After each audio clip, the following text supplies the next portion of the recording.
Yeah, it literally looks the same. I'm like, oh, wow. Thanks, Dean. All right, I'm gonna call this meeting to order at 7:02. Can I please get a roll call? Hello. John Woodworth. Here. Katie Munson. Here. Mark Sherwood. Here. Alyssa Kowalczyk. Marion Stringer. And Shauna, Paul, and Bree are. So Shauna's gonna be late, Bree is gonna be late, and Paul's excused at this time. Okay, we do have a quorum. Yes, we got 6. Okay, cool. All right, if we can do stand for the pledge of allegiance. I pledge allegiance To the flag of the United States of America and to the republic for which it stands, one nation, under God, indivisible, with liberty and justice for all. All right, we have some minutes. Do we have no public? Okay, we'll do the regular meeting, the business meeting minutes first. I feel so lonely.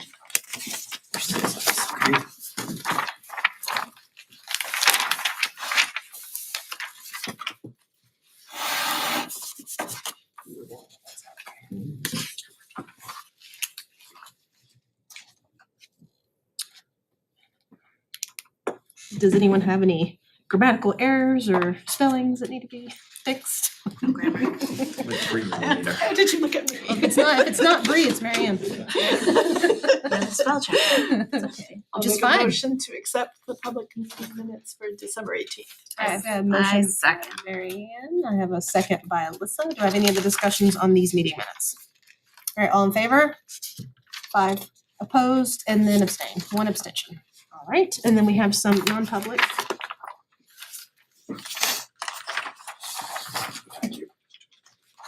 Marianne, can you take Paul's placard that's in front of you, just reverse it, please? No, it's okay.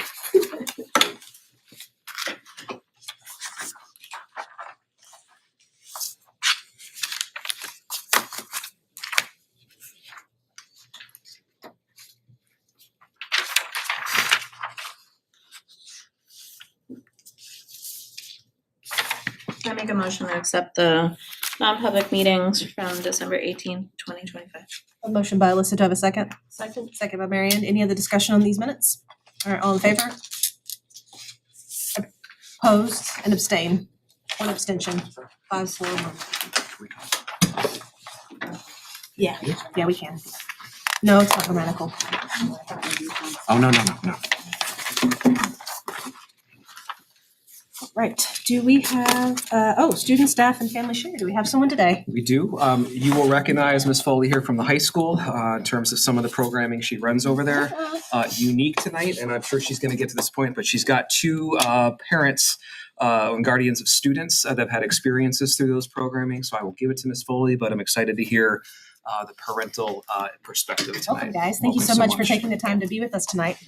Thank you so much for having us again. So for those of you who don't know me, I am Danielle Foley, Assistant Principal Extraordinaire of Alternative Education Pathways at Timberlane Regional High School. And luckily for you, I will not be doing that much speaking tonight. I have brought with me 2 fine individuals who are here to represent the parent perspective of students in our alternative education programs. We have Donna over here. Her child just completed the HiSET program. So despite being class of 2026, he joined HiSET and finished. So while the rest of his peers have a full semester left of school, Miles is done high school. He has completed it, which is amazing. And then here is Rebecca. Her son is enrolled currently as a full-time evening division student. So Donna, I think we'll start with you if that's okay, if you want to just share. Yeah, I had, with Miles, we had trouble getting him into the schools. So we had different options.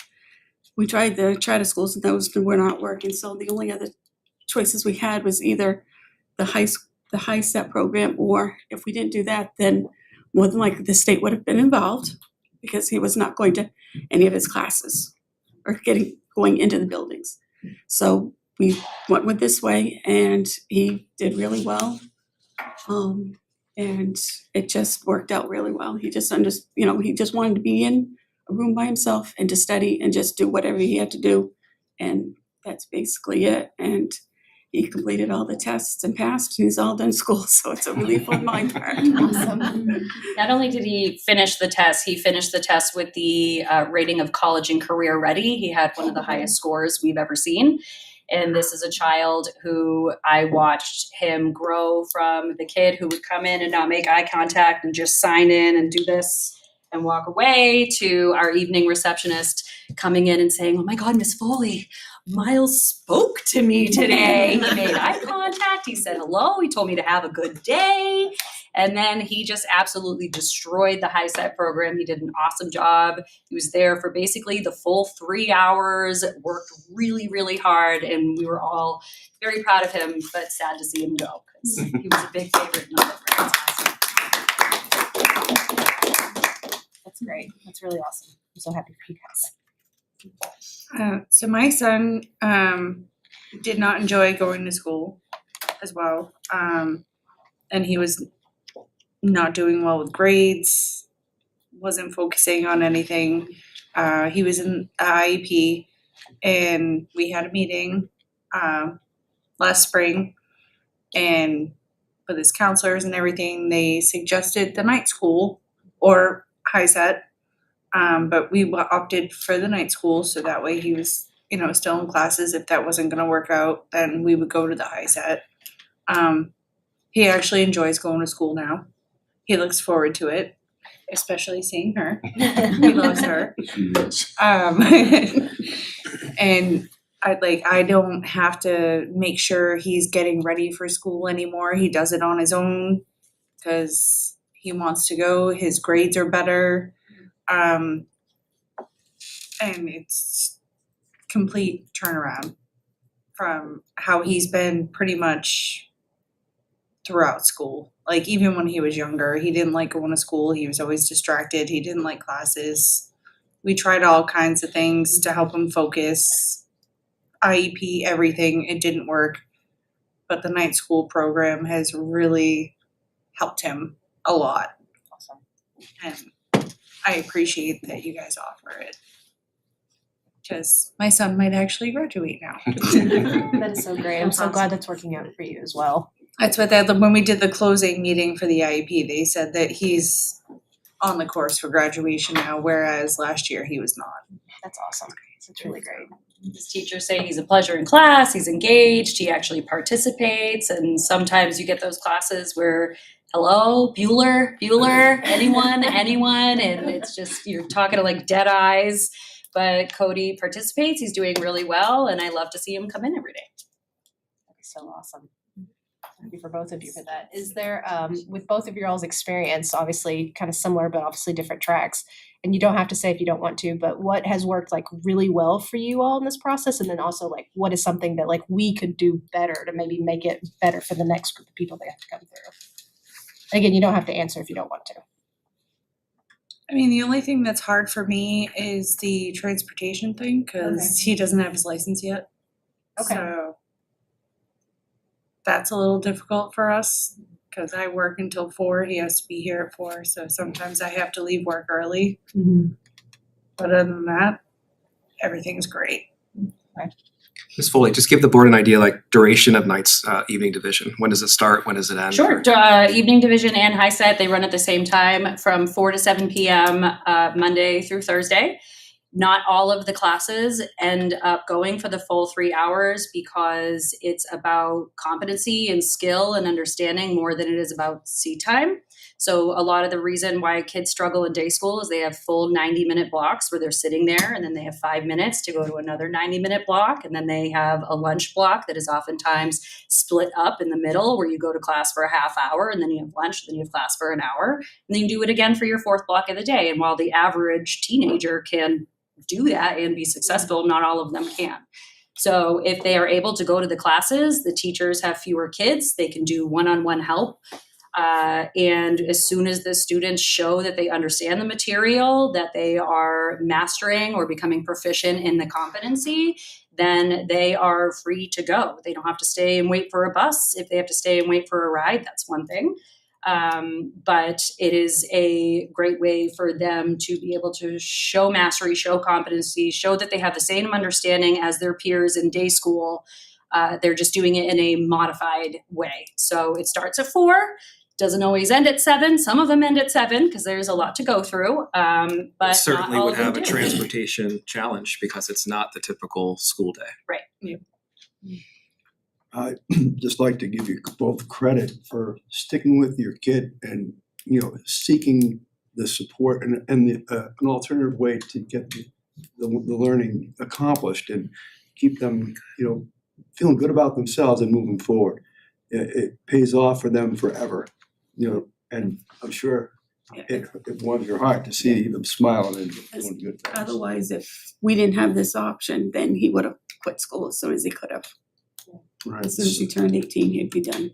But so many parents don't accept that, something different has to happen, and you had to probably really do some soul searching to move in this direction. And I just appreciate it when I see parents, doing what's best for the kid, not on some traditional accepting the norm, thing that you force it to try to work and it won't. So, good job. Like she said, same thing with my son. As soon as he turned 18, he would have been done. He wanted to drop out.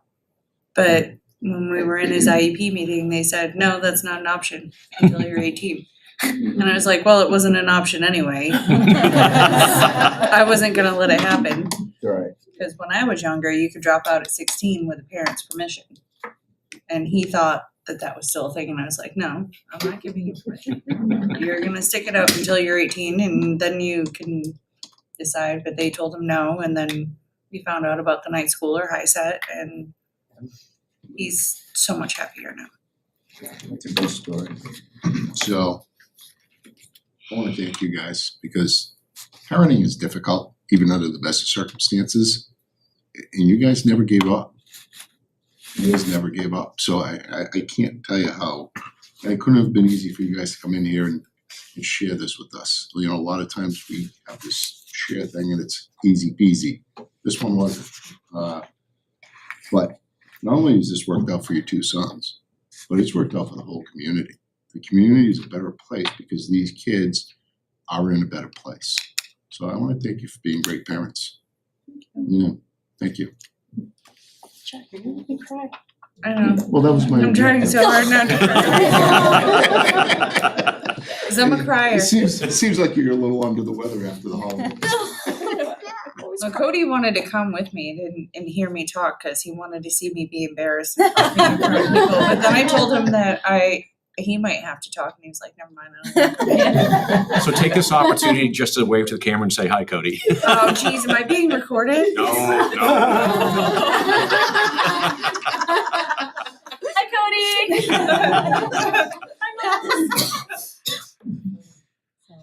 Am I all right now? It's okay. Go ahead, Mark. Be super brief, repeating what a lot of these people said. Thank you for sticking with your kids. Thank you for coming in here. Not easy speaking in front of people when you're not being recorded. But by doing that, you're not only demonstrating the success that your kids have found, but hopefully you're opening the door and some light will spill out so that other families, and there will always be other families that are struggling to have kids that are struggling the same way. This kind of gives them the green light. Hey, there's another path that's not traditional and it works. And mom and dad, some of the time, are in happy tears, not sad tears. So thank you for coming in here and sharing that with us. Thank you. Yes, thank you so much. I'm so glad that, your 2 kids could have easily fallen through the cracks. And I'm glad that Timberlane provides opportunities for them that they were not able to and were supported, and that they are both, one's graduated early and one's on track. So I'm so glad that you guys had this experience. So thank you for coming here tonight. Yay. Okay, thank you, ladies.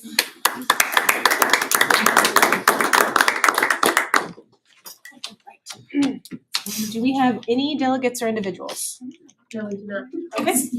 Student rep. Hello, Cam. Hello.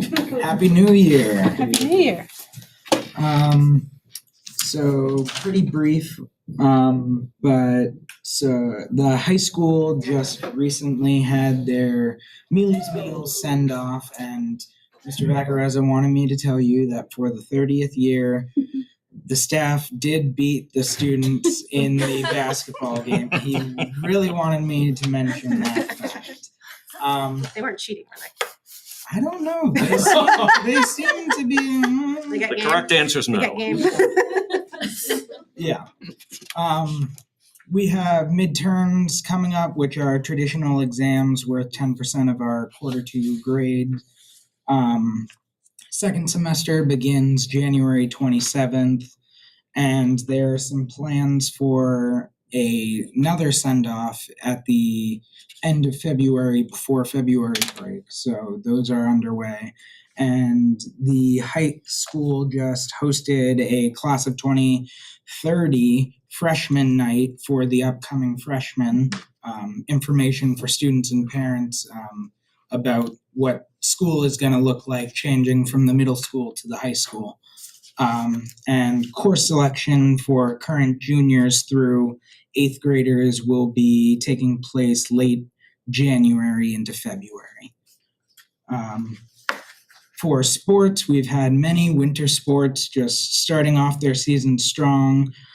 Gymnastics had a successful holiday meet and their senior celebration. The holiday tournaments consisted of boys basketball, ice hockey, wrestling.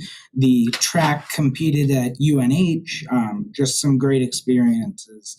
The ski team's first meet is this Thursday at Pat's Peak, and the full schedule of January is already out for games ahead. At the Performing Arts Center, we've had many successful winter concerts, elementary school through high school, and just happy to share music with the community. We have at the high school Chamber All-State this weekend at Pinkerton, I think. It's for the top musicians in the state to go and play music with other top musicians from the state. And we have people from orchestra, chorus, and band going there. The middle school musical is coming up, and that musical is Oz. It is not The Wizard of Oz, it is Oz. So it is more based off the original book than the movie. So it's slightly different. Okay. The high school has just started rehearsals for Hadestown, a story about Greek gods, Orpheus, Persephone, Eurydice, and Hades, who get to discover the world and how it works. The middle school 6B blockbuster math students placed first in the Titan Division Prodigy competition. Competed against schools across New Hampshire and super highly motivated participation. They actually qualified for nationals in May, and they have a chance to win $200,000 in tech grants for the school. So, No pressure. yeah. There's growing interest throughout the school and many more classes joining. Lastly, we have Sandown North, who has new after-school enrichment programs starting this year, and different clubs, skiing, crafts, chess, art, and different stuff. And they wanted to thank all of their teachers and faculty for being able to do these clubs and activities after school. Thank you so much. Right. All right, next is gonna be phase 4 of the lease. So last meeting, it was brought up about the enclosure, about swapping it out possibly for the PAC roof. So we directed our super and his team to kind of get some information for us so we can make a decision, and I believe Justin's going to present that Yep, information. and Thank you. not being comical, but I've been looking forward to this for weeks since we had this discussion. Chris, you want to come up to the table? Chris Roy, as I informed you, is here from EEI to see if there are going to be questions that are going to be specific to any of the details of any of the projects. So Chris, really appreciate you taking the time again and kind of briefing us beforehand to be here. Absolutely. Page 14 of your packets has the executive summary. That first paragraph is really just the overview of what has gone on up until this point. It previews some of the votes the board has taken before and some of the decisions that they've made around lease programming, and just kind of set the stage for us tonight. The rest of the executive summary is just responses to some of the questions I received from board members, in addition to some of the questions admin generated that we thought would be worthy to share. And that first essential question is answered for you. Is the envelope project at the high school an eligible lease project? That answer is yes, and the rationale is there for you in the summary. Go into more detail if you need about that. Is it as simple as replacing one project for another? No, it's not that simple. It would be more complicated than that. And what would be some of the pathways to kind of get there? The board can really decide to do two things tonight. You can decide to do nothing and move forward with status quo. Or what is a viable option for the board to consider is to vote to remove the PAC roof from phase 4. Allow the district to move forward with that work. That would create a variance for the board to have.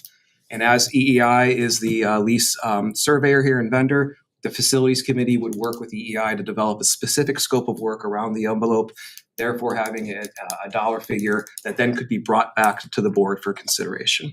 That's really what's before you tonight. I'm here to be able to answer any questions about procedure and process and maybe some project stuff. And Chris can give any of the technical expertise that he has around those projects. Alyssa? What else other than the PAC roof would be impacted that's on that list already if we didn't do the PAC roof? Like, is there HVAC or anything else that's happening that's attached to the PAC roof that would be impacted if we took that off the list? Chris, I'll look for clarification from you, but I believe it's the roof and a small piece of HVAC piece there that would be happening. We know the total is $817,000. I think that's what you're talking about. Okay, so that 800 is included. That HVAC piece is also included. I'm gonna look here first. The 817 addresses the roofs and its membrane and also structural for that building. There isn't mechanical that's impacted directly. There is one large unit that serves the PAC that currently has a condensing unit is set on membrane. That we would change at that time regardless of how you choose to pull the roofing or not, so that its timelines match the equipment. So that would still happen if we didn't do the roof. Definitely. And would that impact anything down the road when we eventually change the roof? Like, will that easily be able to be? No, it's not very complicated there to pull that. Thank you. Marian? Is the PAC roof the only part of phase 4 that was scheduled for not this summer, but following the summer of 27? That's also a good question. I would defer to Chris for that. I know that it is scheduled for 27. Is there any other projects in that phase 4 that you guys were looking at to move on For 2027? Yeah. Yes, that would include the remaining HVAC at the middle school and a number of units at Danville Elementary. Because this summer, the priority was gonna be Pollard, Yes. right? And really kind of dedicating the energies there, so. Was that the 200 wing HVAC you're referring to? You're referring to the high school. Yes. So no. That depending on how all this goes, could go for this year with that roof, or Understood. it could be in 27 also. Does anybody else have any other questions or comments? Jack? So I think it's important to point out that the CIP committee, this was out of all the items when we did our little exercise, this was their number one priority. It's been my number one priority for a couple of years based on what I see in my level of expertise. I also have a presentation, if you guys choose to see it, of all the deterioration and also deterioration from years ago that we fixed, but will continue to go down that same exact road. From an insulation standpoint, energy saving standpoint, it's gonna be favorable. From an aesthetic standpoint, we talk about, we're spending a lot of money on to make certain parts of these buildings appear palatable for the students. And I think this is a big step of when anyone pulls on this campus. to make the campus look great and everyone be proud of it, but it serves a number of purposes, including sealing the building. I could show you on that slideshow where water, contrary to what anyone says, is infiltrated behind the walls, and you see the brick will turn white during the winter time, and that's really the moisture in behind the walls pushing the effervescence of the brick out, for lack of a better term, salt. So that's kind of a key indicator of how the moisture is getting in behind the walls. I'd also like just to point out that both these projects, I mean, we need to do both these projects, no doubt about it. But I think that this one here is the more crucial of the two because the PAC roof has not failed. It is not failing. Whereas the envelope of the building, we've been dealing with this for close to 30 years. We did this same project to the PAC and sealed it up. And that building is 30 years, 26 years newer than the high school. Same conditions, same issues. I don't know how many of you took the time to go watch the 2019 deliberative session where the architect explained this and showed it. Again, I see this kind of following the same course with the exception that EI will be involved as the bathrooms. You're gonna come up with you're gonna have an amount of money, you're gonna have a design, and then we'll vote on the project after it's been proposed, worked on by the engineers and EEI. So this would have been my number one priority coming out of the box, but that's not the way this went. So I'd like to finish up with this and thanks. And if any of you have any questions for me, I'd love to field one. If we don't do the PAC roof, how many more years of life does it have? So the PAC roof is a TPO roof Okay. that carries a lifespan of 20 to 30 years. Where is it at in its lifespan? 26 years. 26 years. Okay. All right. Good. I'm surprised you haven't mentioned the envelope before this, Jack. So having You're a funny guy. Having served on a few committees that we've looked at the outside of the building and the roofs and being on facilities with Jack and taking tours, I am witness to what he's talking about. I remember when I was first in BudCom 6 years ago during the tour, just watching, seeing all the leaking through. Jack brings up a good point. The PAC roof, though, kind of at the fat point of beyond its expected longevity. We do have a building that is actively leaking, that has been leaking for quite a while. We have plywood up there that's rotting, that's keeping the rain out until the rain doesn't come out and it's leaking behind. So for those reasons to triage, some of the structural things that we do need to address, I am also in favor of not doing the PAC now. It's not actively leaking right now. Removing the HVAC, or the air handling unit on the top, it'll be a patch job, it won't be the entire thing, but let's fix the seams that are leaking rather than the ones that, are in danger of leaking. Thank you, Mark. One last thing. This really, as we speak to the budget and the challenges with the budget, it literally takes another $500,000 out of the budget, which I'm sure the taxpayers appreciate. And it does something good. We always talk about, most of the taxpayers don't see the HVAC units and a lot of the work that's being done inside the belfry. This is something that everybody's going to see firsthand, and I think that is another attribute of a successful project. If we go with the envelope, what is your all's time I know you all have to do the engineering and everything like that, but what would you say roughly would be the time frame of when you all would actually start doing the work for the envelope? As far as the design and everything like that. Like when you would actually start doing stuff to it. So one of the first things that really needs to happen, and I think is some destructive testing in order to get to the heart of what's underneath it. Okay. I think I've spoken with the architect about this, and we've been speaking about this for years too. Mm-hmm. It's not new, Right. But from a broad perspective, the high school has 4 different exterior surfaces. Right. You've got a brick masonry surface, you've got a cinder block surface, and then a fiber cement board surface, and then the new storefront curtain wall surfaces that have been installed recently. Okay. All in different states of repair. it doesn't take long in inspecting it to draw the conclusion that there's moisture intrusion. It's very evident from even afar, so it's not, there's no argument that it should also be done. Once we get into the design of it, we can see how far the earmarked budget can go and what can be tackled with it. We'll get into that with the facilities committee. So do you think this would be a next year, like a next summer project? Yeah, this would be a 2027. Okay. Deliverables probably around June for design. Yeah, that's fine. Jack?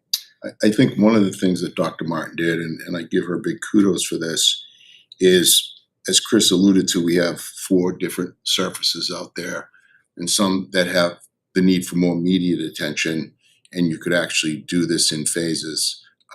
It's that, and the first phase that is more immediately needed is about 10,000 square feet, and that's what that original budget number was based off of. But as this design goes on, I think she also, because we had engaged with some designers, for lack of a better term, I can't forget what you call them, exterior engineer experts. What, Justin, you're smiling. What is what They're are they called? enclosure consultants. Enclosure consultants. So we engaged with them, and she asked them, if we wanted to do phase 1, phase 2, phase 3, and I think that's a good way of approaching it.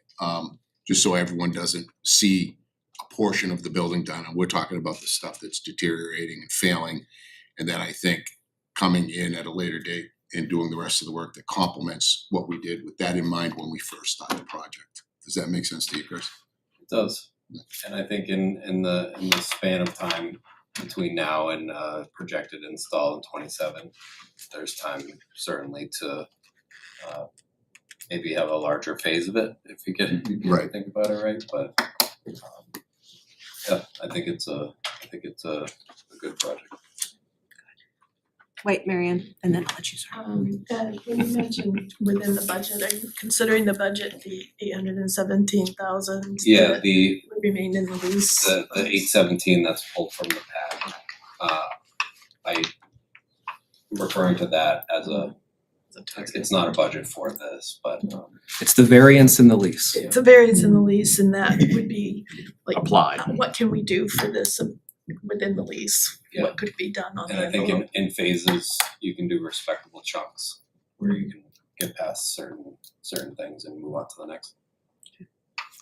As such, I would like to make a motion to rescind the approval for the PAC Group project funding and reallocate those funds for the high school enclosure.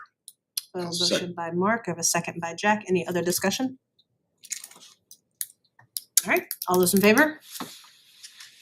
Opposed and abstained? All right, thank you so much. Chris, really appreciate the time and the details. Thank you. Thanks, Chris. Happy holidays. Right. Next, we have some tentative agreements for our CBAs that we need to take some action on. I saw Ms. Santos sitting out there in the audience, otherwise I'm sure she's listening and starts walking back here. This is a proposal about how I think I'd like to go about Yeah, go looking ahead. at these 4 things. I'd like to have Fran just give an overarching kind of summary of the negotiations as a district. As you know, we had 4 of them moving forward, so there's some things we want to recognize for that. I would then like to ask each board member, if you were part of those negotiations, I want to give you an ability to speak to that. After that is done for each agreement, Fran and I can fill in anything that may have been missed, and we'll go through the major changes. We'll talk about cost and per employee and all those things, and then we can wrap up with discussion and consideration of each of those. I'm open to other ways to do that, but it seemed to be a pretty strategic way to go. Fran, how did negotiation season go here at Timberlane? Hi, Fran. Actually, it went really well. We had 4 collective bargaining agreements to negotiate. They were all expiring this June 30th of 2026. And that can be really, really challenging, as far as, the amount of time involved and effort involved. So although it was challenging, the school board was able to successfully reach tentative agreements with all 4 unions. And that would be our administrator union, our speech and language pathologist and certified occupational therapy assistants, our skilled maintenance and administrative assistants and IT union, and also our Timberlane support staff union, which is basically our paraeducators. So good job that we got them all done. It was down to the wire, but we managed to do it. So I think it was definitely a successful fall. And just to echo, if you served on some of those negotiating teams, you understand the complexity it's in there and the nuance and the detail and the record keeping that needs to go. So you should be proud of yourselves that you got to a point where you can consider four TAs. Yeah. Sorry, Justin. So that's all right. Let's start with the Timberlane Certified Occupational Therapy Assistants and Speech and Language Pathology Assistants. This is a new union to the district this year. It's got 10 members. If you were a board member that served on that negotiating team, I certainly want to defer to you first. And if you want to give some background summary about how that negotiation went and what you may see as mutually advantageous pieces, both for management and labor in those agreements. Well, that was me and Shauna. This being a new union group, it was really important for me and her, as well as the team, to really lay a good foundation since it was a new union. These individuals, I did not understand really what they all did, and going through this process, oh my goodness, they do so much. But I'll really turn this over to Shauna because it's kind of her forte. And then it is your forte. No lie. It is. Well, it's literally one of my jobs. So I thought there was a lot of really healthy discussion from both sides of the negotiations tables in terms of us as the committee understanding their needs, them advocating for some of the needs that we weren't necessarily aware of in terms of prep and planning, intervention planning, data collection, reporting, documentation. I was aware, but I was glad that they were able to speak to those things. We had a lot of really good, healthy volley conversations about requirements and extra things that seem to be part of other bargaining union units that may necessarily not need to apply to this, and things. They're very unique group. There's 10 of them in the union, but essentially I think we were able to come to a place of agreement where we're going to have a better balance for those employees in terms of their, I hate the word duties, but I'll just use it, duties and responsibilities to be able to meet the needs of not only our special education students that they serve on IEPs, but they'll be able to offer some support for our regular education kiddos as well by increasing some of their time in the building. And they actually wanted more time. They did want really more did, time. so that was good to see. So yeah, so it was a good negotiation, as Shauna stated, good back and forth. It was really good groundwork. Both teams did a really good job. We think this is a really good deal for them and for us and for our taxpayers, being fiscally responsible, but also taking care of our staff. I'll just highlight a couple details. It's a 3-year agreement in terms of duration, what's in front of you. The biggest thing that occurred there is that we were able to set a salary schedule for this group that did not have a salary schedule before. Shauna alluded to, it's a 7-hour workday, so we increased or are able to increase the workday to make it consistent with the other employees. That creates a whole lot of opportunities for planning time and working with kids. There were health concessions made by this unit. I want to be very clear with the board about that. Also, a large concession was the ability for us to contract people in these positions if we're unable to fill them. That has not been a problem or a challenge in this union, but in the foreseeable future it is. These are required services for kids. So that is a thing of management to point out for you. And lastly, the cost of the agreement over 3 years is $96,973. And in that first year, it's $61,378. For a total average, you got 10 employees. It's about a cost per employee of about $9,700 over the course of the 3-year agreement. Open up for discussion. Any question? Yeah, Marianne, go ahead. So I have a question. When you mentioned about being able to contract for these positions, because these are positions we've typically had to contract for. No, these are positions, it's kind of like opposite of what we've been talking about. These positions are all our own people. They've been all our own people for since I've been here. And we don't have that need there. We only need 10 of them. Right now. Actually, it's 9.5. 9.5. It's 10. 10 FTEs. 10 bodies. So when you said the ability to contract, is that something that's now written into the contract that wasn't in there before? Well, there was no contract before. So, but it is a piece of this contract. Correct. I read these, but. Yeah, I'm sure you did. It was Yeah, fast. and that's more of a fail-safe down the road, like it again, like Right. if a pipe and we'll get to the other agreement too, if a pipe burst and we need to have someone come in, we need a contract to do that. Yeah. These people are here, they're our people, they're doing great work, that's what we want to continue to see happen. But we need to be able to reserve that right as management to be able to go and procure your resource. And just to clarify too, it's not just that if we can't hire, what if somebody needs to go on medical leave? Like we need to replace these people for the work that they're doing, the direct service that they do for our students, and not just the special education students, but also the regular education support that they provide as well. So it was a priority of our negotiation committee to make sure that we could have language around that. Any other questions about this union negotiation? Does someone want to make a motion? Make a motion to ratify the tentative agreement for the Timberlane Certified Occupational Therapy Assistants and Speech Language Pathology Assistants Union And place it on the ballot. and place it on the ballot. Motion made by Shauna, seconded by Dawn. Any other discussion about this union? All right, all those in favor?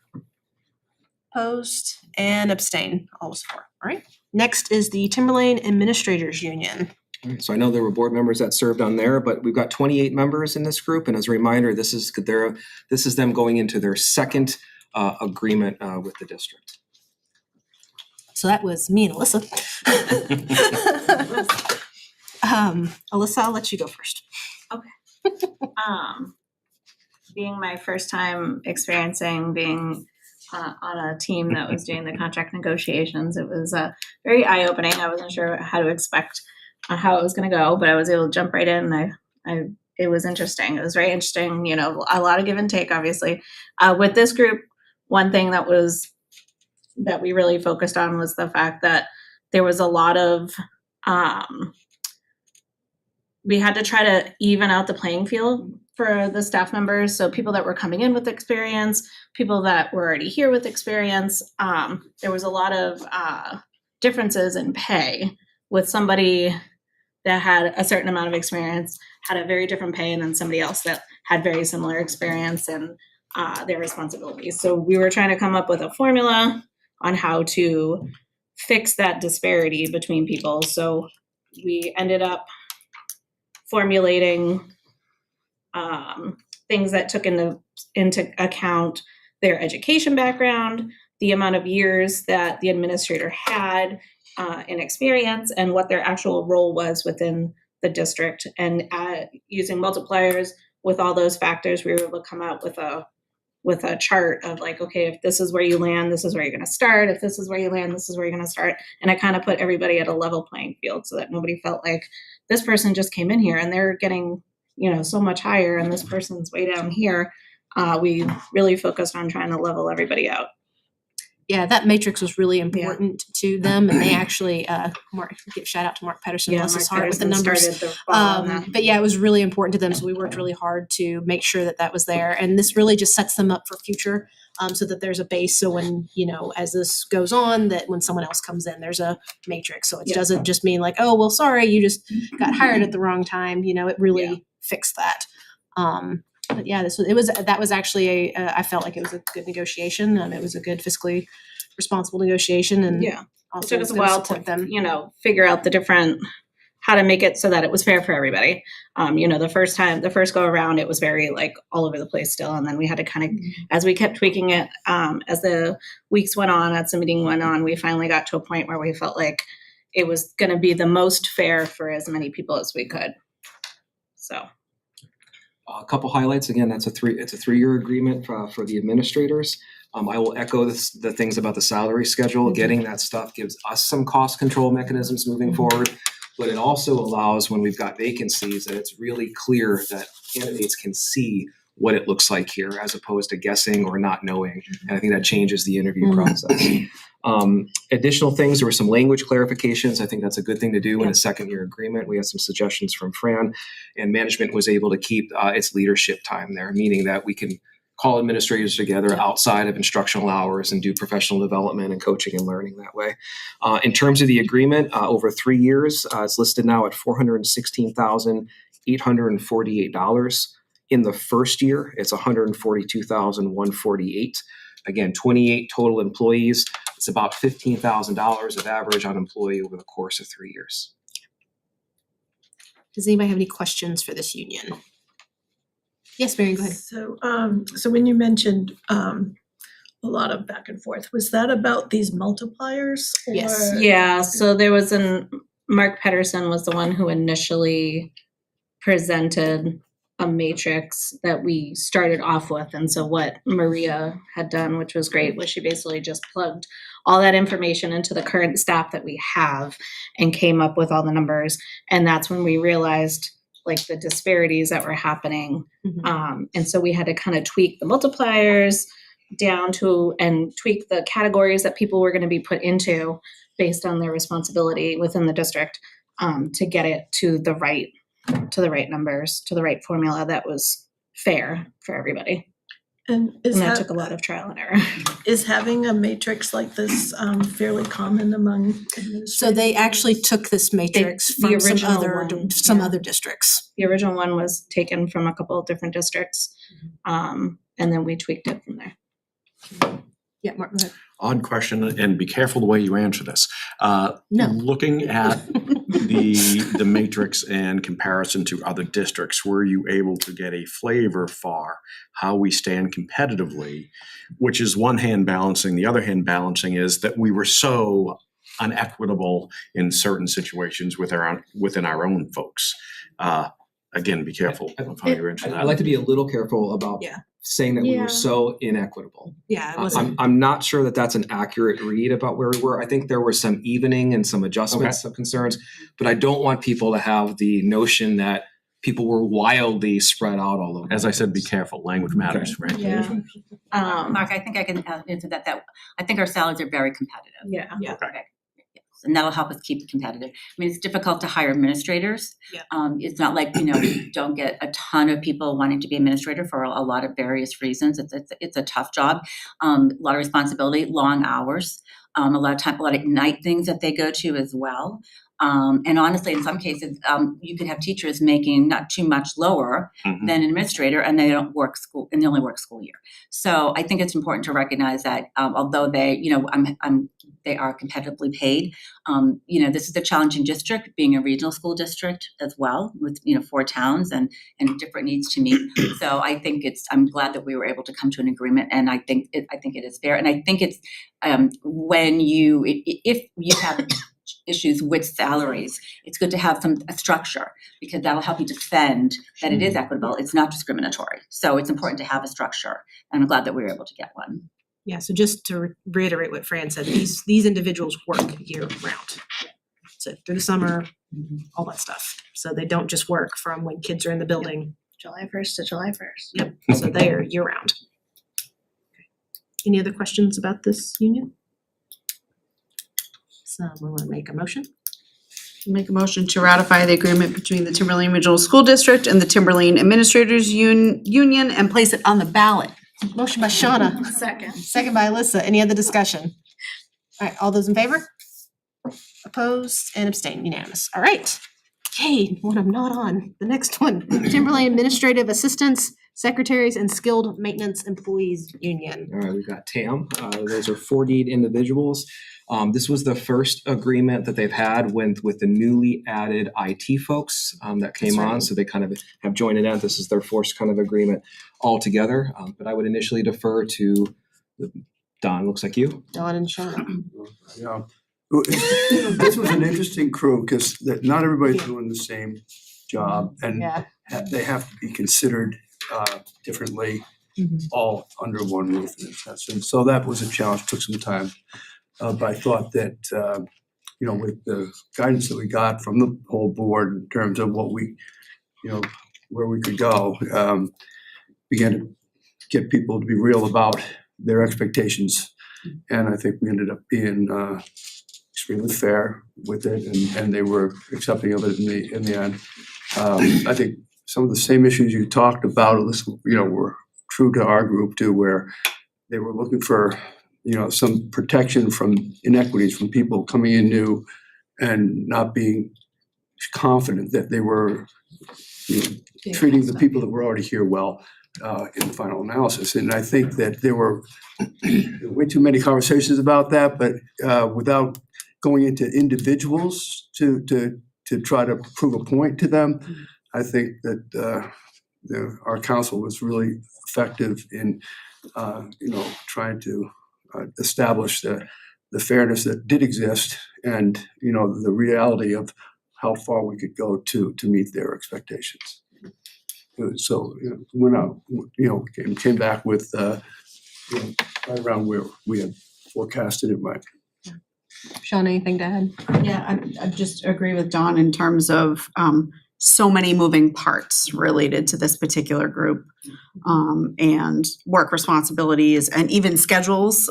Each group, some of them work year round, some of them only work so many days of the year. So literally making sure that we address, everybody's needs, as well as the building needs, the student needs, and the district needs. And so I do think that this is a very fair contract for this group. Couple other details. It's a 3-year agreement, like most of the others. Management was also able to keep probationary status as a measure there. So there is some, advantage there in terms of in new employees and coming on board. The board also achieved health insurance concessions with this group. And again, like we did with the speech and language and the CODAs, we are very clear with this group in language that we can contract out for positions that are filled and vacant, not to supplement, but to deliver the required service. That 3-year agreement for TAM sits at about $496,000. That first year of the agreement is $192,738. And again, 48 members averages out for about an increase of $10,000 over 3 years for each employee. Okay. Any questions about this group? Fran, did you have anything to add about this group? No, the only thing I would say is, I think the contracting out is important, especially when you're dealing with IT and maintenance. Yeah. I don't necessarily know that we would contract out necessarily for secretarial or administrative assistant help, but that was something that was really important to us because we obviously need, we only have one HVAC person, one electrician, and if they go down or they're vacant, we need that. Same with IT. Basically IT runs the district, right? So that was really important. I think the only thing I would say is, we talked a little bit about inequity, and sometimes for some people, I think that some of it, they thought there was some inequity. I'm not sure that, and I think Justin said the same thing. I'm not sure that there was inequity. We were following our normal processes. What happens is that when you're in agreement, you're getting maybe a 1 or 2% COLA. It doesn't always keep up with the market. And so sometimes, bringing new people in, you do have to do that. So when you're in a salary structure for 3 years, and you're getting maybe a step in 1 or 2% COLAs, it is challenging, especially over the last couple of years where, we're looking at as far as inflation and so forth. So I think some of the inequity they saw, I'm not sure if it was there. But I wanted people to know that we do try to be fair and equitable with everybody. That's not our goal. Sometimes it can get out of whack with the salary structure that's been in place for a while, and we try to correct that. Just not as easy to correct it, and sometimes it takes a lot of money to correct it, and that's the other issue. But I think we did a good job, and I think we're hopefully they're satisfied with the agreement. I think the district is at this point. Yeah, on that point, I really think that having Fran there, and it gave a lot of legitimacy to the point I think Sean and I were trying to make, is that some things need to be handled in an individual basis with human resources to explain how you get to what is being offered, or what somebody else has limits of earning coming in to do the same job that someone else is doing. And how you come up with a comparison when the backgrounds of these people are sometimes disparate. They're very, very difficult to put on paper as equal until you hear exactly what the skill sets they needed to display in each job that they did coming in here. They're not all going to be coming out of a school to do the same job, but same type of job in a business or whatnot. So it was very, very interesting, very good for, I think everybody there to kind of learn and appreciate where we're coming from. But I think it made the district look good that when you were able to, describe some of the challenges and sit down and kind of prove to them that we were being fair. Any other questions about this union? I'd like to make a motion to ratify the agreement between the Timberlane Regional School District and the Timberlane Administrative Assistants, Secretaries, and Skilled Maintenance Employees Union and place it on the ballot. Motion by Shauna, do I have a second? Second. Second by Alyssa, any other discussion? All those in favor? Opposed and abstained, unanimous. Okay, and the last one, Timberlane Support Staff Union. All right, so these are our paraeducators. We have 132 kind of in that unit right now working. In terms of folks that were negotiating that session, any comments there first from the board? I'll make a couple. Again, this was a large group, over 130 people. So there were some unique challenges with that. At the end of the day, there was a good bit of flexibility shown on their part, I think. Due to necessity, we were able to get extra time at the beginning and end of their day that our administration has asked for, simply to allow them to do their jobs a little bit better, whether it's meeting and discussing IEPs, et cetera. Time that they did not have otherwise. They agreed to work an extra day during the year as well. We had lots of different compromises regarding sick time, et cetera. As far as where the rubber hits the road, it was something that this board felt strongly about, and Mary Ann and I pushed quite a bit, having some sort of recognition to make the beginning steps a little bit more competitive, but also have some sort of recognition that was designed to go toward those who had some sort of educational achievement differential.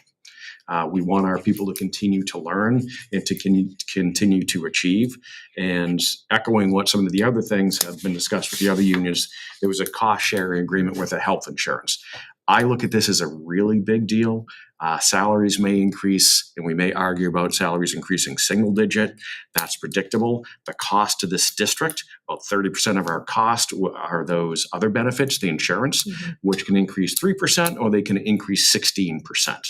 So the fact that our stakeholders, our employees, and our taxpayers are now a little bit more in the same boat, there is a cost-sharing burden that our unions have agreed to, and these are not easy things to agree to voluntarily paying more, especially when that more is unknown. They don't know what their increase in their health insurance premiums are going to be next year or the year after the year after. But then again, neither do we. Neither do the taxpayers.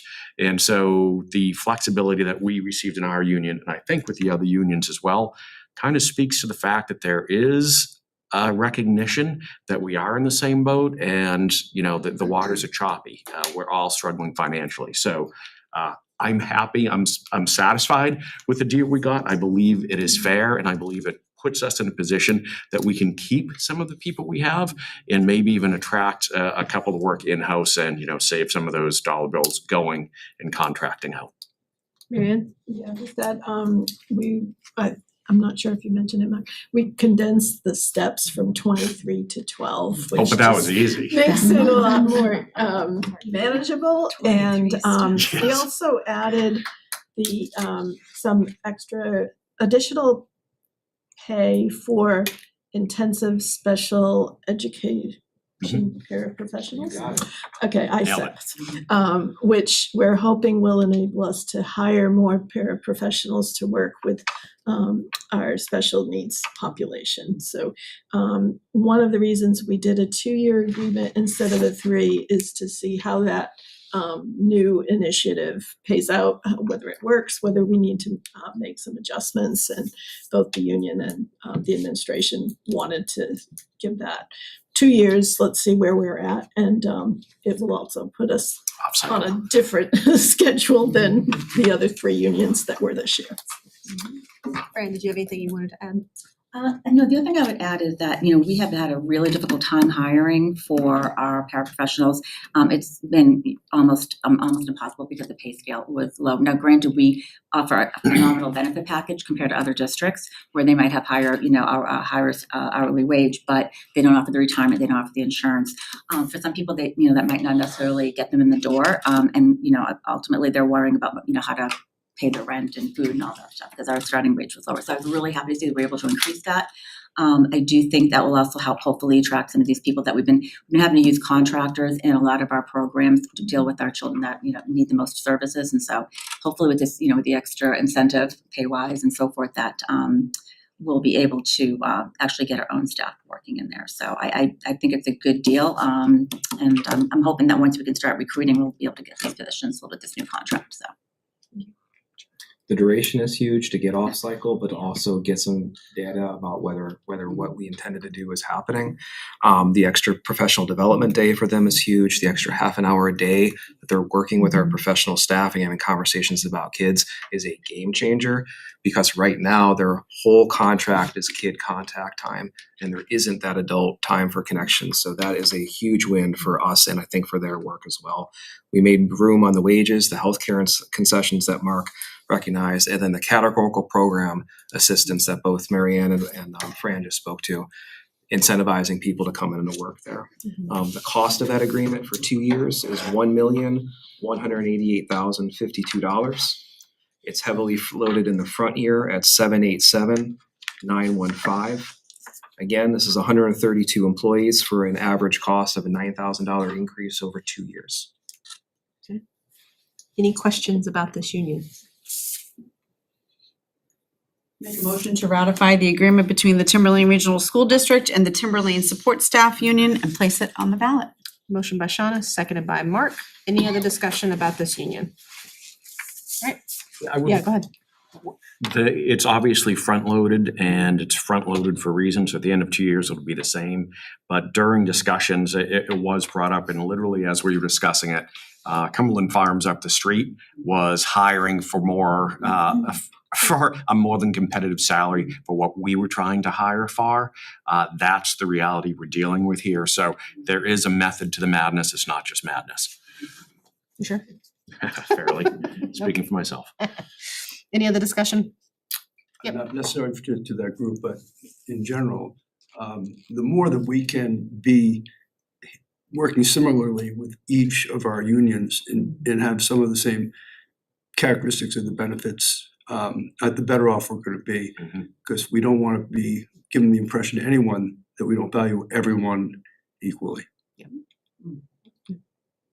Any other discussion? It's a good point. All right, all those in favor? Opposed and abstain. One abstention. And I just want to thank Fran and Maria and Gordon, our attorney. I was banging my head whenever I just had to deal with 2 of these unions. You all were doing this with all 4 of them and late night emails and everything. And we really appreciate you guys. So thank you so much. Thank you. Nice job, Fran. All right. Moving on is our K through 12 health curriculum revision. This is the second read, and Sandy, I don't think anything has changed. Did Mark say? Nothing has changed. Okay. No, happy to answer any questions you may have. Just very high level, the majority of updates pertain to updating to current standards that this board approved back in June of actually last year now, of 2025. So many of those standards have already been updated because those were approved. We did not include the units that just had the standards updates. Okay. In addition to those changes though, there are some content-based changes. Some are minor in nature, they're small changes in wording. Others are more significant, and there are some new units in health education, specifically at the middle level, that pertain to sexual education and health, tobacco use, alcohol use, et cetera. So those units are in your packet, along with updates to health curricula at the high school level. So, Does anybody have any questions for Sandy at this time? Marianne? I just have a question about the, reading about the parental bill of rights and the opt-out options for sexual education. How does that unit get announced? Sure. So it's different at every grade level because those units, we inform parents beginning at the elementary level when there are some things around physical hygiene and all of that is very well communicated to parents. So at the elementary level, that's usually once, sometimes twice a year in grades 4 and 5. There are letters that go home to the families at the middle school and at the high school because they're entire units of education. Typically, what they will do is they'll inform through sometimes Google Classroom, but they'll send it home to the parents. They'll provide the syllabus as well that will have the content covered to give sufficient notice. So by law, we're required to give 2 weeks notice at a minimum anytime that content will be instructed. And we have a policy IGE speaks to that, and there's a procedure that's associated with it. It speaks to parents who are able to preview the content, reach out, coordinate with the principal, and request an alternative learning experience that they'll then coordinate and partner with the school on developing. So we've been adhering to that for many, many years. It is new in the Parental Bill of Rights, which is a new document that we have, but that policy is not new to our district. So we've been following that for many years. And these curriculum documents are available on our They're posted publicly. So all of our curricula, these will not be because they haven't been approved by the board, but any curricula that have been approved by the school board are posted on all of our school websites. So if anyone would like to view those, they're under the documents section at the top of all of our websites. You can scroll down and go to the school board site that hosts all of our district curricula by grade level and by content area. Any other questions, Marianne? Anybody else have any questions for Sandy about the second read of the curriculum revision? Okay, someone will make a motion. Make a motion to approve the second read and adoption of the revisions for the K through 12 health curriculum. Motion by Shauna, seconded by Marianne. Any other discussion on this? All right, all those in favor? I was on CNA, sorry. Opposed and abstained, unanimous. All right, next up, I believe we have some policies. All right. And I am scrolling ahead and trying to find the right page number for all of you because the packet on curricula was quite large. 122. Thank you. So on page 122, you'll see the beginning of the policies. 2 of these are up for a second read. The first of those is BGAA. Just to refresh your memories, this is about policy development, adoption, and review. And the primary change is an update pursuant to ADA accessibility. So that requirement exists to make sure that districts are posting their policies publicly online to allow for some functionality for individuals who may need digital access, who might need text-to-speech options, things of that nature. So other than that, there are no other significant changes to that policy. Bree. And just to clarify, you had said we are already compliant with this policy. All of on our website. policies are posted online and have been for many years. So And are they yes. ADA compliant? They are, yes. Yeah, they are. This is for policy BGAA, correct? This Sandy? is BGAA, Policy Development, Adoption, and Review. Anybody else have any questions about this policy? Someone will make a motion for Make a motion to approve policy BGAA for second read and adoption. motion by Bree. Do I have a second? Second by Alyssa. Any discussion? All those in favor? Opposed and abstained, unanimous. Next policy, please. Okay. Next policy is also a second read. It's policy EHAG, which is a new policy for us.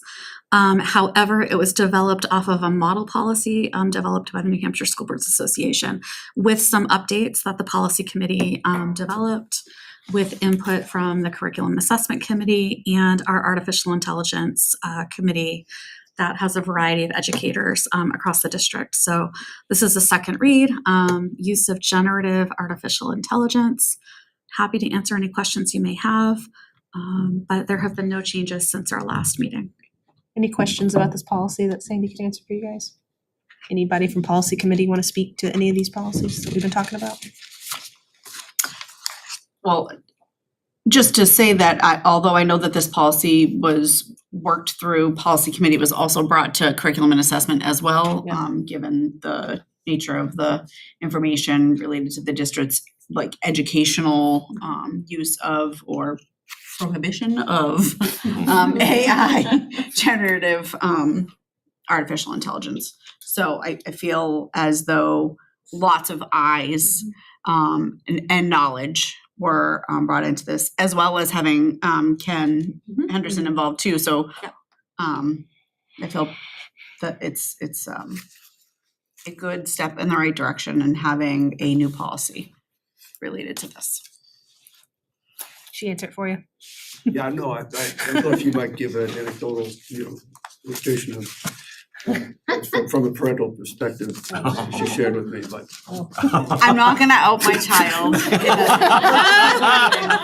But I will say this. No, I will actually. It's okay. He was struggling with an assignment.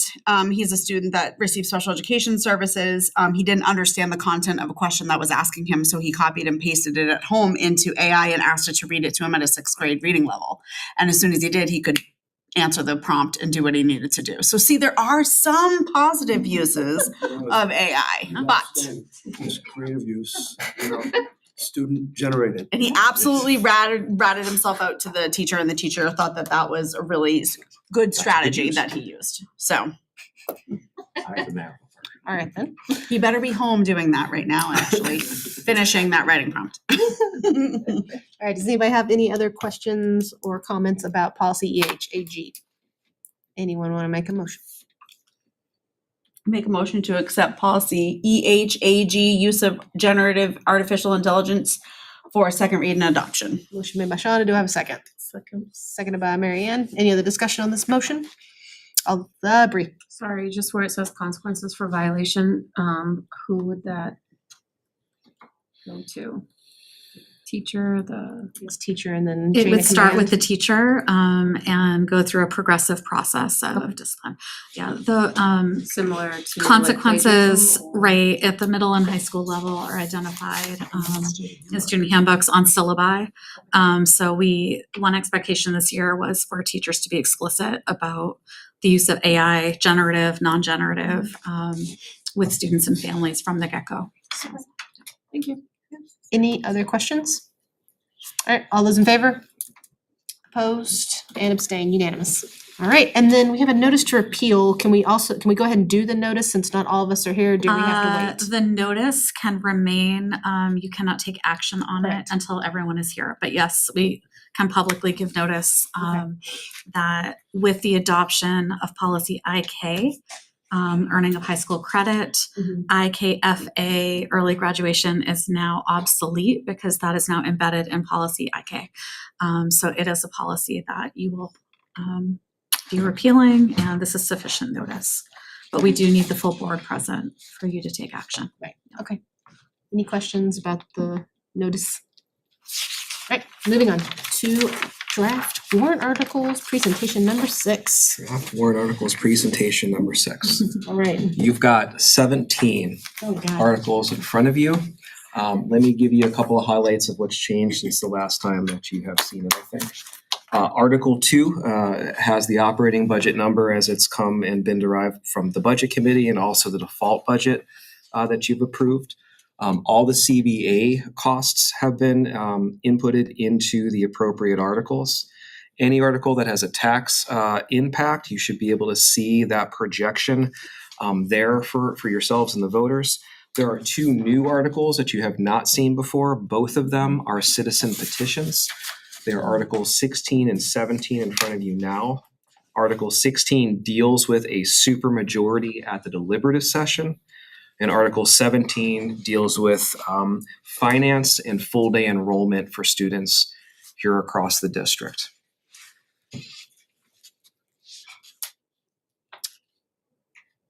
Supermajority.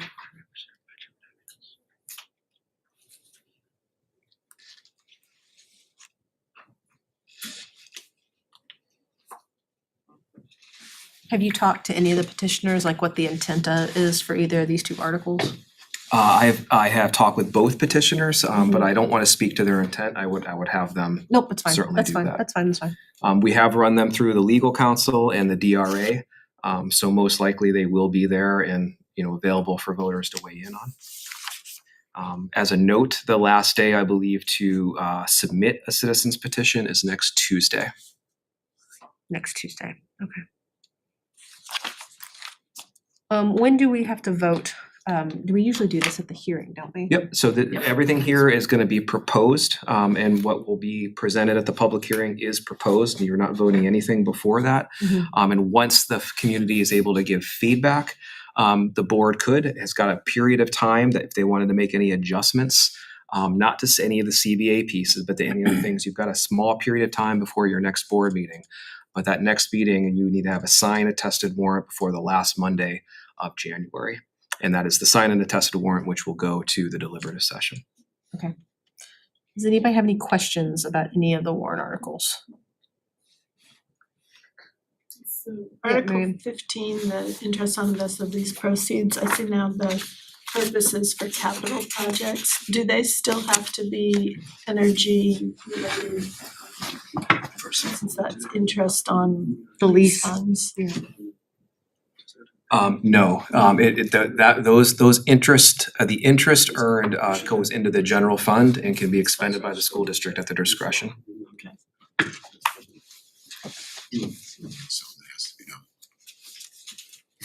Okay.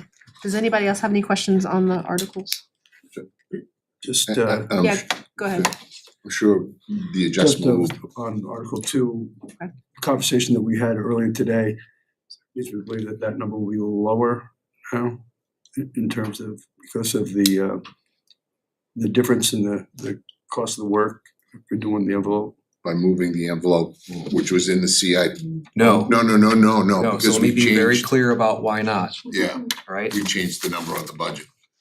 Right? Yeah, You are, 1.3 million. phase 4, when it gets there, is not due for payment until the next fiscal year. So whatever change you made previously in this meeting to remove something from phase 4 has zero impact on the next budget that we are preparing right now. Okay, thank you. Okay. Yep, Brady and then Marianne. Sorry. I just have a question, if Article 14 and 17 were to pass, both dealing with full day kindergarten, which one would we? This is the beautiful thing about articles and particularly citizens petitions. You don't know until you get the vote and it passes, and then we will begin to sort out what it would look like. I don't know, Bree. I couldn't even tell you necessarily if Article 17 passes, what that actual impact is. What it even means. It's very vague. Yeah. Did you have any other questions, Bree? Okay, Marianne. Do you wanna say Just something else? because we're on the citizen. If you remember, both citizen and any citizen petitions, we are encouraging those people to be at deliberative and have the opportunity to speak to the article first before any discussion or to talk about intent and those type of pieces. Do those also come up at the public hearing? They will. Yeah, I mean, Yes. is that part of the public hearing Yeah, all discussion? warrant articles All will be warrant discussed. So the petitioners will be allowed to speak Encouraged. at the public hearing. And I'm gonna say usually, yes. yeah, That's why I'm asking. I'm gonna say yes, but I'm not 100% sure. It's a No. presentation really of the operating budget Yeah. at the public hearing. The full warrant will be there because I think it's good to do Yes. that in context. But I think it's just dollar figures. So like those CDAs. It's the operating budget, the default. Speaking at the Yeah. public This will be- hearing, it's not I- until they're not in- deliberative.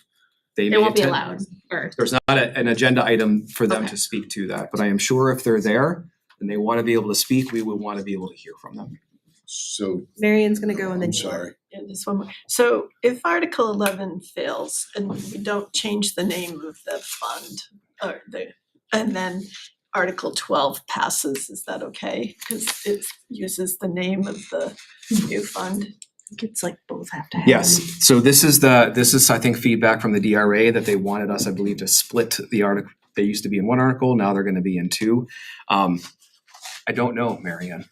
I don't have that answer. I'm wanting to think that if the first one fails, then I don't think you can do it because you're dissolving it and putting it in another fund. So if it doesn't, if we say, no, we're not dissolving it, then then the citizens have said no. So we can't move it. There is no other fund to move it into. Correct. And so we can't still put more money into the one we wanna dissolve. It If would we- just revert back. So if we dissolve the capital reserve fund in Article 11, but then 12 fails. It's like Correct, some like capital money. where, I don't know, where would the money go if the capital reserve fund? I see what you're trying to ask. You do a little digging and maybe we've had something we can present at the public hearing. Yeah, we really need to know if, because those two articles are attached. Because one's getting rid of, but it's taking that money and putting it in another account. Whereas if the one, the 11 passed, but the 12 didn't pass, like what would that do? So we do need to get that clarification for sure. All right, Jack. Yeah, was the earlier question, do citizens, the person who submits the citizens petition warrant article gets to speak and present at the public hearing? No. You're saying that they don't? Correct. I'm saying they're not on the agenda to do so. Well, If a petitioner was there and wanted to speak to their, So I will tell you with great certainty that they can and they must, and it is part of the RSA, because I, one year, did a citizens petition warrant article on the budget committee, tried restricting me to do it. I read the RSA the next morning, and that was the only year probably. What were you trying to do though? Did it have a dollar figure attached to it? Trying to present and explain the citizens petition as I presented it. And that was the only year that we had 2 public hearings, because by law, they had to allow the petitioner to present the article. What was your petition about though? Was it? I can't even, but I remember reading the RSA to the What was it? superintendent. Did it have Jack, dollars? my guess is it had yours was a cost item. These two are not cost items. I understand they deal with finance, but there isn't a tax impact to them that we would calculate. I just want to get it right. Yeah, That's all. I do too. And I remember the whole second public hearing. And I would say, at least I would hope, whether I agree with these or not, that any petitioner would have an opportunity to present. I just think this whole public hearing and deliberative session is turned into sides. And I really think it should be everybody working together on wherever you sit from to come up with the right decisions, the right numbers, and exchange ideas and be open-minded to, because the person who shows up with one more than the other side wins, I think is a flawed strategy or a flawed philosophy. So I don't want anyone to think that they can come to the public hearing and not speak to the article. I think they should be allowed to. That's just my 2 cents on that. I don't think it would be a problem. All right, anything else with these warrant articles? And our public hearing is 15th. From today. Ooh. All right. Public hearing Thursday, January 15th, 7 p.m. At the PAC. So I'm walking away with doing a little research about the 11 and 12 and how they kind of connect together and what may happen with that. Right. Administrator's report. We've got awesome things to hear from Ms. Drexel. Let's go. And then a couple of things to hear from me. Thank you, Ginger. All right. I hope they're as awesome as you expect. Yeah, there are just a few things that I wanted to bring to the board tonight to talk about. A couple of months ago, I had mentioned that we were going to be entering into the program monitoring process, which is a 6-year cycle of monitoring that happens through the Department of Education. I have to say, call me crazy. I'm actually quite excited about the process. We had our kickoff meeting with the DOE on Tuesday with our special education team, and Mr. Krieger was there, really talking about what the process is going to be looking like.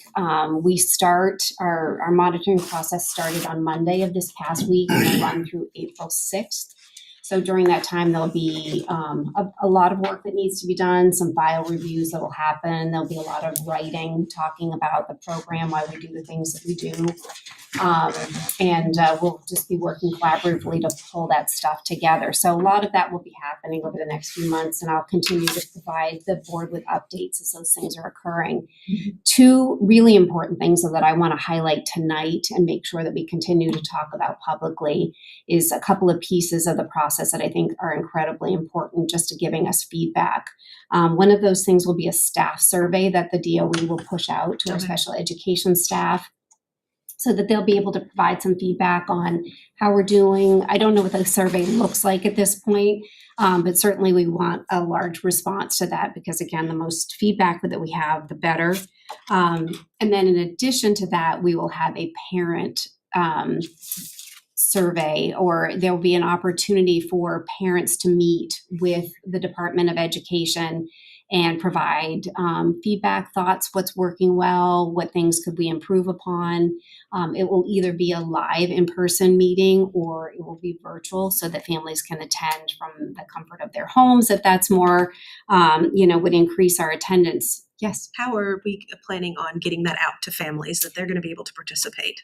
So as it gets closer and we get ready to pick a date, we really want to look at our entire schedule and make sure that it's not conflicting with sports, other big events, things going on at the PAC, so that we can increase the amount of participation. A date will be set after April 6th at some point. And then we hope to engage our administrators in making sure that they're sharing that information out through newsletters. We will be, probably creating flyers that will be going out. We'll probably do an email blast. So there'll be multiple opportunities.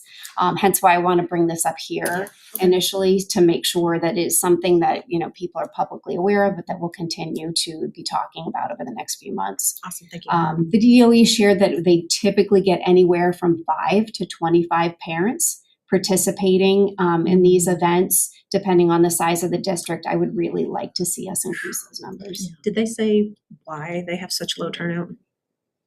I mean, they didn't really get specific about it. I suspect it may be, as we find, when we host in-person events, that are informational in nature, sometimes those are not really well attended. I'm hoping that if we offered a virtual opportunity that we might see increased participation. And I think we're just going to continue to promote it as much as possible. I'm really looking forward to the feedback. Yeah. One of the advantages I think we have this year, because we started the process where we are, is we've got all this time to start messaging. We're going to have hundreds of special ed team meetings from now to the point we have this thing. We should be engaging in those small group type of stuff.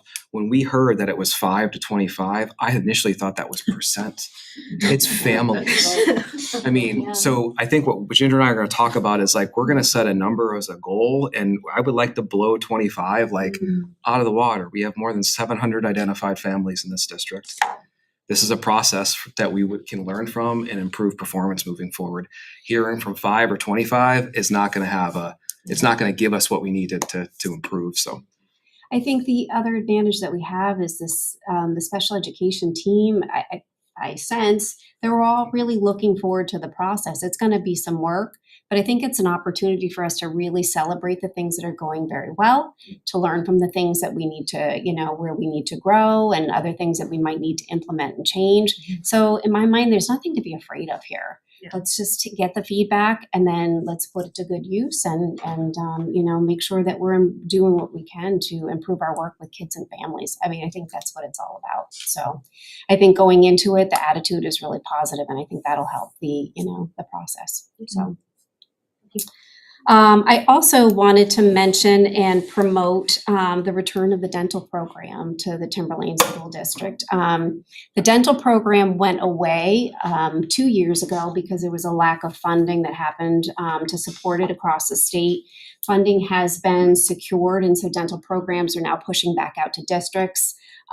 Somebody from the state reached out to Justin, made that point of contact, and so we're in the process of Nurse Kate working with, and the nurses across the district working with the dental program to see if that's something that we can get. I don't know if it will happen this year. I think we're working to that end, but if not, it will certainly be in the works as a program that'll be accessible to our families in the near future. I want to highlight that it is an opt-in program, so kids don't just automatically become a participant unless their parents sign them up for the program. So families, please keep an eye out for more information to come, that they would need to sign their children up to participate in the program. I want to also mention the winter edition of the Timberlane Times will be coming out at the end of this month. Keep your eyes open for that. It's great information about all the wonderful things that are going on across the district. And certainly you'll probably be able to see pictures of your children. Everybody loves that. And we do track the metrics on that to give us information about who's taking a look, how can we continue to push this information out so it's getting out to the broader community. And lastly, I just want to give a thank you to the nursing department who continues to offer CPR classes to our staff. And thank you to Sandy. I know this is a title funded initiative that we have across the district. Not only is it a service to our district that we have more of our staff that are CPR trained, it also puts more CPR trained people in the community. And we have great participation. We have one class coming up in February, and I think there'll be at least one more offering later this year. So I just want to say thank you to the nursing department, Sandy, for continuing to support that initiative. I think it's incredibly important. That's it. Okay, see, it was awesome. How'd I do? Well done. All right. Couple updates on my end. The first is around the facility director search. Based on my last update, I've met with 7 individuals in person. I'm going to be bringing 4 of them back for more robust time in the district next week. And from that meetings and conversations, they're going to meet some more admin. They're going to leave some other eyes on things. I'm going to be engaging both Jack and Mark from the facilities committee about where I'm at with these 4 candidates, and we'll go from there. Open enrollment update. I know we had spoken about that at a last board meeting. Giving you guys an update about what South Central, that's our geographic region, is doing or intending to do with regard to warrants around open enrollment. There are 3 things I'm seeing happen. There are districts currently like Timberlane that are not putting a warrant forward specific to open enrollment. There are districts that are putting a warrant out that speaks to language that they will allow 0 students in and 0 students out. So it is a way to kind of reaffirm a position. Very few districts are putting a warrant together where they're going to allow a percentage in. But even those districts that are allowing a percentage in, I'm talking single digits of students for highly specialized programs, they're also going to have language that they're not sending anybody out. So whether those are legal, whether they will hold up, whether they will be passed or not, we don't know. But that is the lay of the land right now in South Central in terms of how districts are approaching open enrollment at the ballot box in March right now. Okay. We had touched on it. Public hearing Thursday, the 5th. It'll be at the PAC. To remind the board, remember that we started with a $92 million proposed budget to the budget committee. We worked through that process with them. That budget came out of the budget committee at about $88 million, $4 million of reductions to review. 900,000 of that reduction is from the lease payment that was moved to the next fiscal year. $1.3 million was additional money removed from capital. $200,000 was removed with a suggestion from transportation. And the rest of the reductions, $1.5 million were people, positions, and that equates right now to 21 positions. So that's what we'll be doing at the public hearing. And lastly, I would like to share with you an email I received by a resident of Nashua who was at our girls away basketball game in Manchester for a variety of reasons. But this person has no connection with Timberlane and doesn't know anything about us. And writes, hope everything is going well with you. Wanted to send a positive message to you. I was in attendance last night for the Timberlane's girls basketball game at Memorial. Big and huge kudos to your coach, the coaching and allowing his non-starters to compete throughout the entire 4th quarter, even when the large lead was chipped away into when the starters rested. You don't see this often, and I appreciate his dedication to allowing his younger team members to learn while still competing against Memorial's starting lineup and stayed true to the entire period until the final horn went off, still taking home a 7-point victory for Timberlane. You do not see this often in high school sports, but as a fan and as a parent, it is much appreciated. Oh, awesome. So, good news. People that are not even associated with our district writing to our district about their observations about what our staff and what our kids are doing on athletic competition. So thank you. Does anybody have any questions for Ginger or for Justin for anything they talked about in their administrative report? All right. Moving on to personnel, Ms. Shauna. Oh, this is gonna be a rough one, an emotional one. I've been dreading this all week because I know 4 out of the 6 people I have to read tonight, so I will make a motion to approve the professional retirements of the following faculty and staff. Robin Feisick, Special Education Case Manager, Timberlane Middle School. Ken Clark, Music Teacher, Timberlane High School. Donna Beretti, English Language Arts Teacher, Timberlane Middle School. Diane Gagnon, Math Enrichment Teacher, Timberlane Middle School. Allison Yankowskis, Music Teacher, Sandown North, and Kimberly White, Physical Therapist, district-wide. And thank them for their dedication and service to the students of our learning communities. Have a motion, to have a second? Second. Second by Alyssa. Any discussion? Thank you all for your service. All those in favor? Did you have something you wanted to say? Yeah, after we go. Okay. Opposed and abstain. All right, unanimous. Go, Mark. So obviously, it's always hard when we get these, especially when you have touch points that are in your life, and I see some, misty eyes to one side of me. I only had the opportunity to work with one of these individuals, Mr. Clark. He was a student teacher when I was still in high school, so he's been marching those fields for a long time. But he's one of those 36 folks. years. 36 years. Thank you for aging me. Sorry. He's one of those folks that's representative of just about every single name that comes before us every single week. Individuals that throw a pebble in the pond and the ripples continue. So thank you all for your service. It's some of the time a thankless job. So not only for this batch, but for every batch that we've had, and we will get. Thank you for going above and beyond and, answering your calling. Yeah, you want to say thank you to all of them, because we all know kids that learn so much from them and depended on for many things beyond just the classroom. So. Marian. I was also impressed in the strong positive messages that they conveyed in their retirement letters. Yes. They could have just said, I'm out. But they said very nice things, which is what I did when I retired. But You're sharing.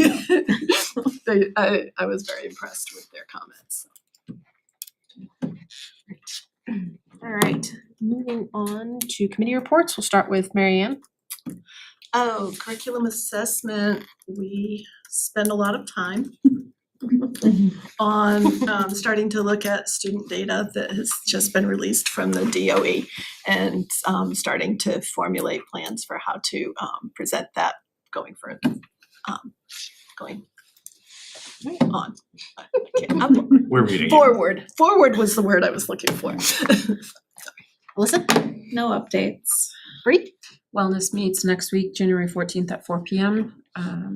And I have no CIP updates. All right. Shauna? It was covered. Mark? All good. Nothing for committee-wise, but I just want to give a shout out. Unified basketball has started at the high school, and if no one's gone, I highly encourage it. There's a home game next week, but these are just kids, and my son is one of them. He's at Crest, and been trying to get him involved in community stuff, and I just want to give a shout out to our out-of-district coordinator, Courtney Pellegrino, I believe I'm saying her name right.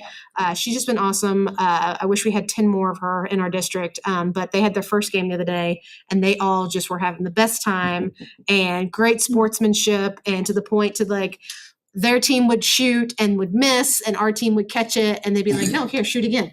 It was so great. It was so great. And then some that you were not I was like, "Oh my God, they can actually shoot!" I mean, it was like I couldn't believe it. It was great. So yeah, but I just want to thank our staff, Courtney, because she was just great and awesome, and she did really good with communication. And just my son wouldn't be able to participate if we didn't have people like that. So that's all I had. Don? I just want to thank the crossing guard at Atkinson Academy.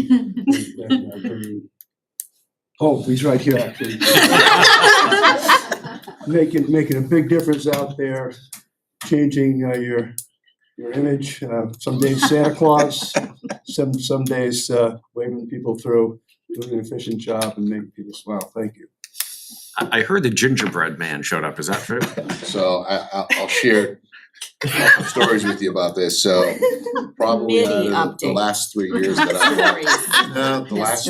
I've been here, probably the most touching thing that has happened to me. I bought this gingerbread outfit and it had a head like this, and of course Friday I wore it and it was a foggy day and I couldn't see the cars coming, but I was walking up and down the line of cars waving to all the kids, and all of a sudden I felt my legs lassoed. And I looked down and there's this little 1-foot girl looks up at me like Cindy Lou Who and says, "I love you, Mr. Gingerbread Man." I was like butter in a microwave oven. Yeah, and then I did the Santa Claus thing, and I will tell you, the first, for anyone that does this in the future, if you think there's 200 cars there and you say, I need 200 candy canes, there are 3 kids in each car, and I'm walking up and down and handing out candy canes, and moms are taking pictures. So yeah, triple the amount of candy cane estimate in the future. But then I had a chance to go to the SAU, spread some cheer, and then I went to the middle school, and one of the teachers asked me to go into one of the special needs classes. And I spent about a half an hour in there, and yeah. So are we gonna be adding Gingerbread Man committee reports? If you guys in the wanna future? add. Gingerbread, I think it needs to be, If you guys wanna an add agenda that item. to the budget, I'll do that 365. I love that, Jack. It's That's something I great. do. It's gonna be $1 There's a day. time for Right. petitions, so.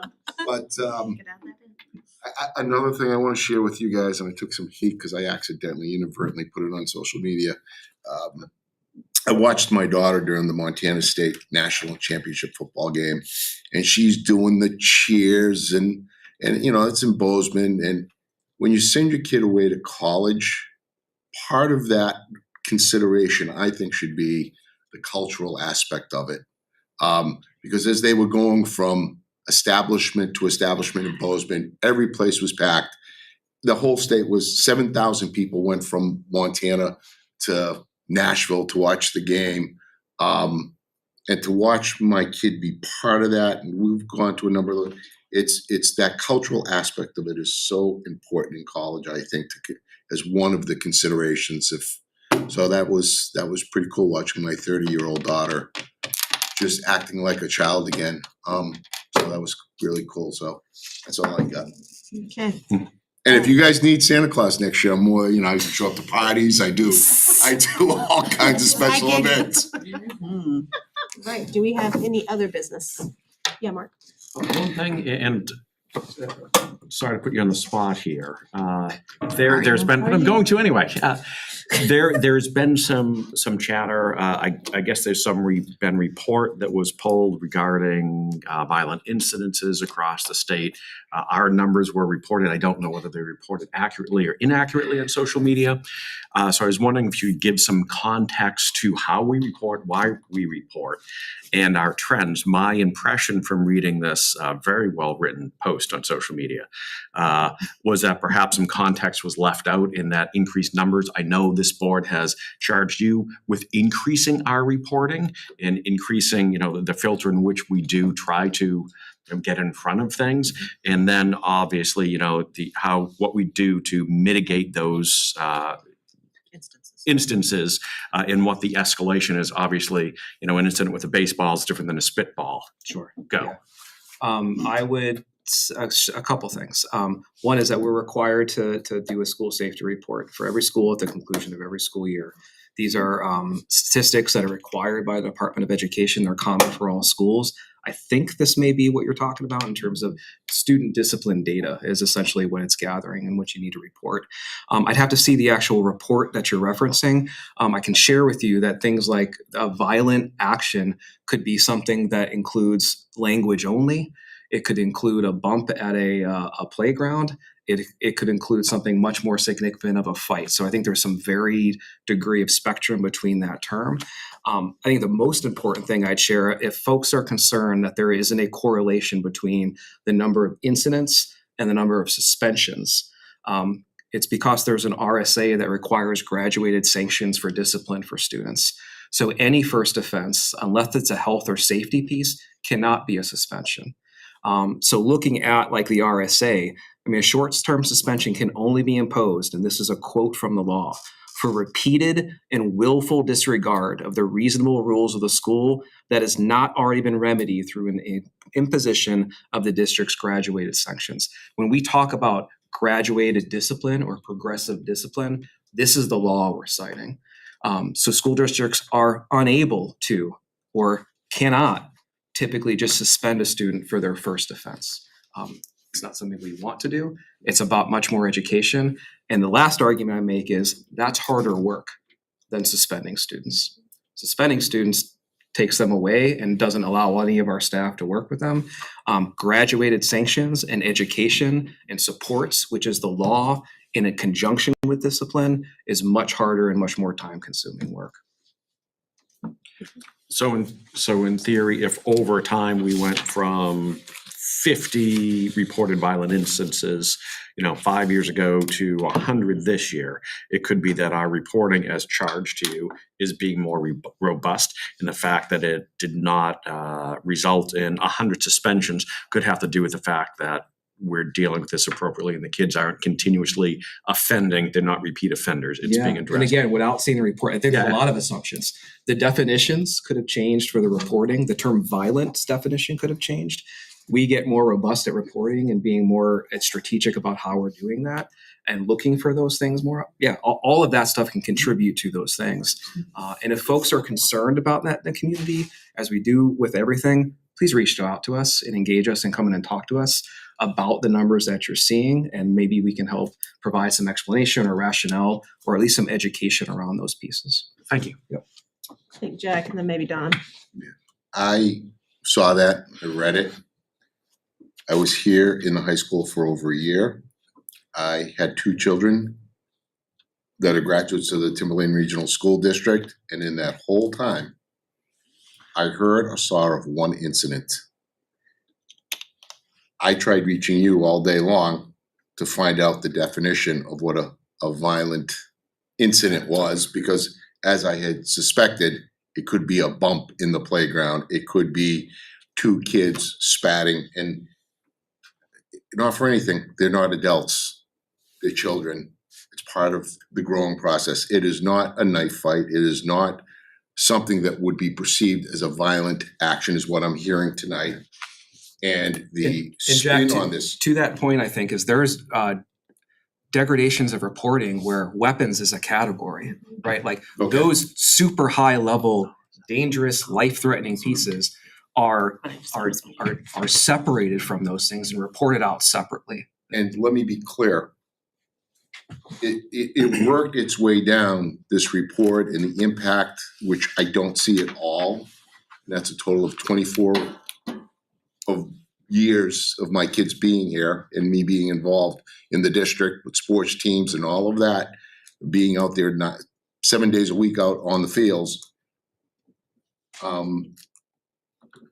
It is not a reflection, and it immediately at the end went right into the budget.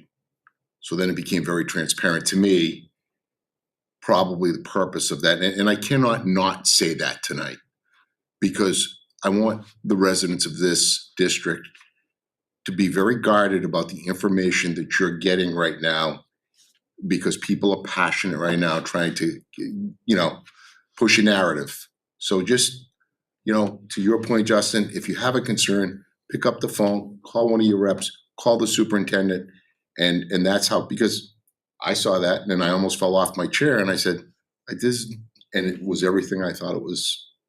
So. Yeah, and I would encourage people to go, if they're looking for the RSA, it's 193:13.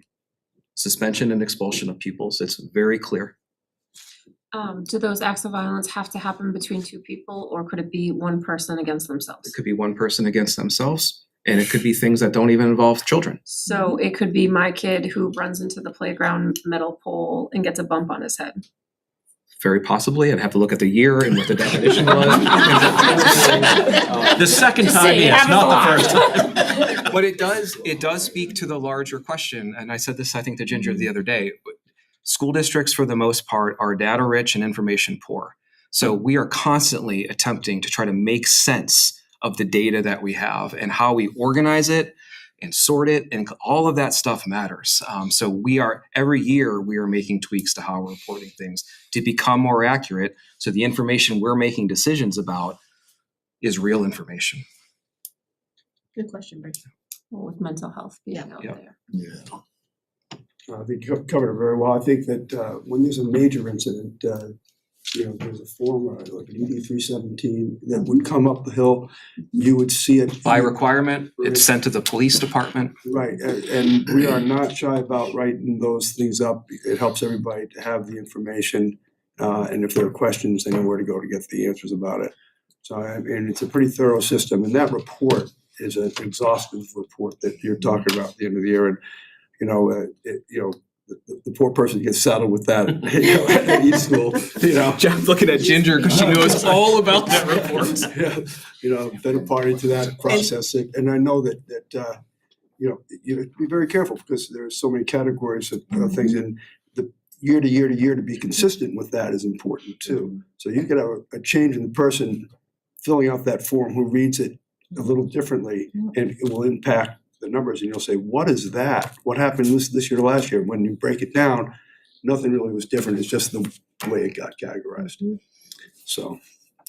Jack, did you have one more thing? Yeah, so, and part of that was brought up the SORs. How many of them do we have on campus? I want an explanation from you, so. The SROs? SRO, thank you. We have one. We have one in our district. Thank you. Right. Any other business at this time? Just one question off the cuff. I'm shooting it to you. Your impression from the small antenna that you have walking around the district, the school, in your, this is your 12th year here. What's the environment? And you don't have to answer if you don't. Yeah, I don't have to answer if you don't want to. I mean, for the most part, pretty good. That's okay. Yeah. I figured since we're a student, I might ask. Yeah. Okay, cool. All right, any other business? All right, we do have to go into non-public. Make a motion to go into non-public under 91-A:3 subparagraph C. Second by Bree. Can I get a roll call, please? Yes. Don Woodward, Jane Newton, Max. Yes. Yes. Yes. Kowalczyk, yes. Marion Turner. Yes. We'll be back to seal the minutes. Thank you, everyone. Have a good evening.